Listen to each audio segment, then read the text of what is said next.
Hello guys, स्वागत है आपका अपने YouTube channel learn with Aarti ma'am में। हम लोग आपका पद्य पढ़ रहे थे। पद्य में हम लोगों ने जो है आपका हिंदी साहित्य के इतिहास के जो स्रोत पढ़ रहे थे उसमें फर्स्ट पार्ट जो है पढ़ लिया था। उसके आगे ही आज हम लोग इसमें सेकेंड पार्ट पढ़ेंगे, क्योंकि 17 तक हम लोगों ने इसके स्रोत कंप्लीट कर लिए थे। उसके बाद आज 18 से हम लोग यहाँ आगे पढ़ेंगे। और आप अगर आपने वीडियो नहीं देखा है तो प्लेलिस्ट में वीडियो पड़ी हुई है, आप जाकर देख सकते हो।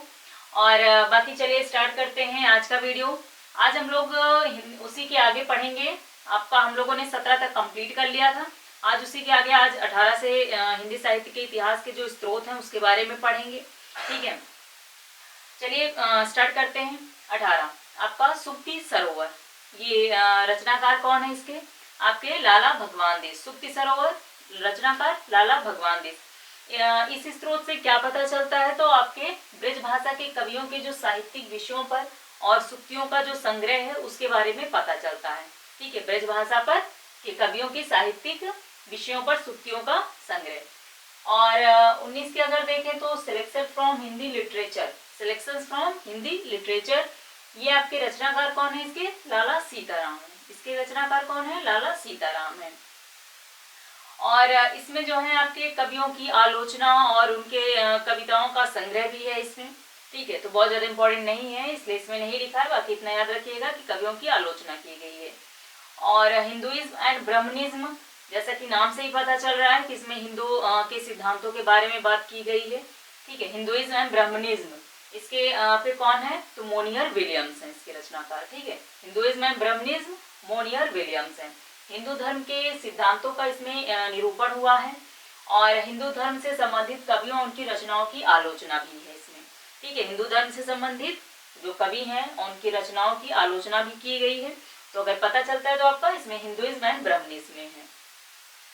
उसके बाद सबसे मोस्ट इम्पोर्टेंट जो है आपका नागरी प्रचारणी सभा की खोज रिपोर्ट जो है। रिपोर्ट बहुत ज्यादा इम्पोर्टेंट है तो इसके बारे में अच्छे से जो है जानिएगा।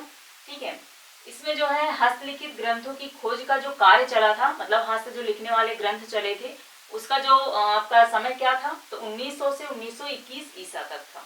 1900 से 1921 ईसा तक चला था। और अगर इसके खोजकर्ता की बात करें कि इसमें मुख्य खोजकर्ता कौन कौन थे तो आपका सुखदेव बिहारी मिश्र, श्याम सुंदर दास और हीरालाल। श्याम सुंदर दास, सुखदेव बिहारी मिश्र और हीरालाल इसके मुख्य खोजकर्ता थे। ठीक है, और इसी के आधार पर ही जो है मिश्र बंधु विनोद लिखा गया था। ठीक है, इसी के आधार पर मिश्र बंधु विनोद लिखा गया था, जो कि श्याम सुख और गणेश बिहारी मिश्र ने ही इसको जो है लिखा था, मिश्र बंधु विनोद को। तो ये आपके जो है 18 फिर से एक बार देख लेते हैं। सुक्ति सरोवर Lala Bhagwan Din, selection from Hindi literature Lala Sitaram, Hinduism and Brahmanism Monier Williams, और नागरी प्रचार सभा की खोज का जो रिपोर्ट किसने प्रस्तुत किया तो इसके खोजकर्ता थे सुखदेव बिहारी मिश्र, श्याम सुंदर दास और हीरालाल। ठीक है, ये आपके जो इसमें मेन है वो आपको दिखाया गया है।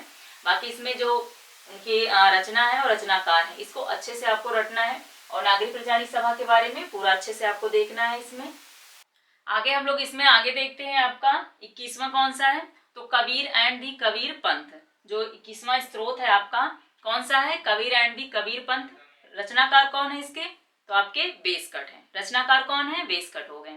ठीक है, इसमें आपका कबीर के पंथ और उनकी मान्यताओं का जो चित्रण किया गया है उसके बारे में आपका यहाँ से पता चलता है।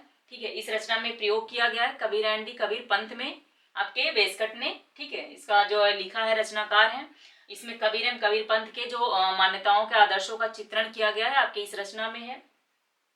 और 22वां अगर देखें, 22वां में साहित्य के स्रोत क्या है इसमें तो history of the Sikh religion. इसमें सिख के रिलीजियन के बारे में बात की गई है।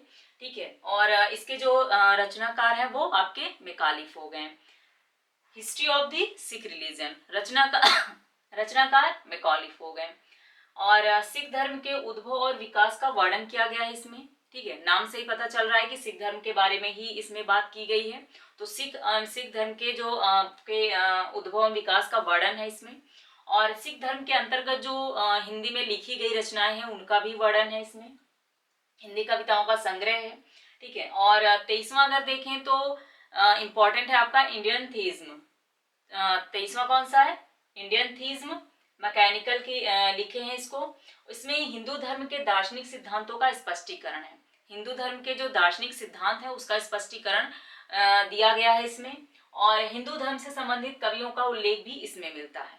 ठीक है, हिंदू धर्म के बारे में उसमें उल्लेख मिलता है, तो किसमें मिलता है अगर पूछा जाता है तो इंडियन थीज में हिंदू धर्म के सिद्धांतों के बारे में हो गया, या दार्शनिक सिद्धांत पूछा जा रहा है, या हिंदू धर्म से संबंधित कवियों का उल्लेख हो गया, तो किसमें मिलता है आपका इंडियन थीज में। लिखा किसने है, मैकेनिकल ने लिखा है। और 24वां देखते हैं, गोरखनाथ एंड द कनफटा योगीज। इसके जो आपके रचनाकार कौन है, ब्रिक्स हैं। गोरखनाथ एंड द कनफटा योगीज आपके रचनाकार कौन है, ब्रिक्स हो गए। और इसमें पता क्या चलता है इस रचना में आपका, तो गोरखनाथ और जो नाथपंथ संप्रदाय की धार्मिक मान्यताओं की विवेचना है इसमें। ठीक है, गोरखनाथ और नाथ संप्रदाय की जो धार्मिक विवेचनाएं हैं उसके बारे में है, और नाथपंथ से संबंधित कवियों का जो विवरण है, नाथपंथ में आपके 9 कवि आते हैं, तो उसका जो विवरण है वो भी आपके कहाँ से पता चलता है, इतिहास के किसी स्रोत से पता चलता है, तो आपका गोरखनाथ एंड दी कनफटा योगीज। ठीक है, इसमें आपका इसी से क्वेश्चन बनता भी है कि इसमें किस इतिहास के स्रोत से या कैसे कहाँ से प्राप्त हुआ है। ठीक है, किस इसका पता चलता है, किस इतिहास के स्रोत से इसके बारे में आपका पता चलता है, तो आपको इनकी रचनाएं जो हैं और रचनाकार जो हैं वो आपको पता होना चाहिए। तो यहाँ पे जो है वो इम्पोर्टेंट है, तो थोड़ा सा इनको अच्छे से आपको पढ़ना भी है। आगे हम लोग देखते हैं, और आपका ये सबसे लास्ट भी है 25वां क्या है, राजस्थान के हस्तलिखित ग्रंथों की खोज। राजस्थान के हस्तलिखित ग्रंथों की खोज किसने लिखा है, आपका मोतीलाल मेनारिया ने। राजस्थान के बारे में और उसके हाथ से लिखे हुए जो ग्रंथ थे उसकी खोज किसने की, तो आपका मोतीलाल मेनारिया ने किया। राजस्थान के कवियों का परिचय, उनकी रचनाओं का विवरण इसमें पता चलता है। ठीक है, राजस्थान के कवियों का परिचय विवरण किसमें पता चलता है, तो राजस्थान के हस्तलिखित ग्रंथों की जो खोज की रिपोर्ट थी इसमें आपका पता चलता है।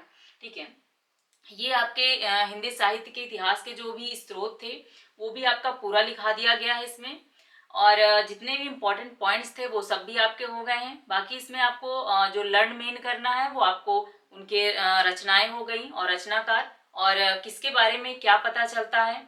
ठीक है, किस रचना में किसके बारे में बताया गया है या किस स्रोत के बारे में बात की गई है, चाहे वो हिंदू के बारे में हो या सिखों के बारे में हो। ठीक है, तो इससे आपको पता चलता है। बाकी कुछ इंपॉर्टेंट है, जैसे कि आपका 200 वैश्रवण की वार्ता, 84 वैश्रवण की वार्ता, तो किसने लिखा, आपका गोकुलनाथ ने। भक्तमाल नाभादास हो गए, और कालिदास जो हजारा है कालिदास त्रिवेदी ने लिखा है। तो कुछ इंपॉर्टेंट है तो उनके आपको रचनाएं ही पूछ ली जाती हैं, किसने लिखा है। ठीक है, तो वही आपके पूछ ली जाती है, तो इनको भी आपको अच्छे से लर्न करना जरूरी है, जो कि इम्पोर्टेंट है। और बाकी बहुत ज्यादा क्वेश्चन इससे अगर कहें तो नहीं बनते हैं, तो इसलिए आपको बेसिक नॉलेज इतना होना चाहिए कि कम से कम क्वेश्चन आए तो आपका छूटे ना बस। ठीक है, इसलिए इसको पढ़ाना भी जरूरी था, इम्पोर्टेंट था, तो इस वजह से। और बाकी हम लोग नेक्स्ट वीडियो जो पढ़ेंगे वो बहुत ज़्यादा इंपॉर्टेंट है। हिंदी साहित्य इतिहास लेखन की जो परंपराएं हैं उससे बहुत ज़्यादा क्वेश्चन आते हैं, तो उसको हम लोग नेक्स्ट पार्ट में आपका नेक्स्ट वीडियो में पढ़ेंगे। और अगर आप चैनल पे नए हैं तो चैनल को जरूर सब्सक्राइब कर लें। मिलते हैं नेक्स्ट वीडियो में। Okay guys, thank you.